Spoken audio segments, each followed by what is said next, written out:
దేహమందే పాపమనగ వేరు పరదేశమున లేదు తాను చేయు పనులను తగిలియుండు మనుజుడైన వాడు మంచిగా తనలోని దుర్గు నమ్ముల మొదలు త్రుంచవలయు పసుపు నంబు వీడి పశుపతి కావలే సత్యమైన బాట సాయి మాట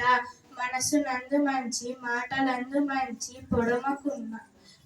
నడకలందు మంచి పొడమకున్న సాయి మిమ్ము మెచ్చి సంతోషమెటులిచ్చే చెప్పరయ్య మీరే ఒప్పుకుందు మనసు నందు తీపి మనసులో చేదుంచ మంచి కాదు మీకు మచ్చగాని మచ్చలేని బ్రతుకే మహిళన చెల్లులా ఉన్న మాట తెలుపుచున్న మాట చెడ్డ పని చేసి మంచిని చెందలేరు మంచి పని చేసి కీడును గాంచలేరు నింబ ఫలంబు గనునే జూటంబు గనున జింబ ఫలంబు గనున జూటంబు నాట అందరికీ సాయిరాం థాంక్యూ.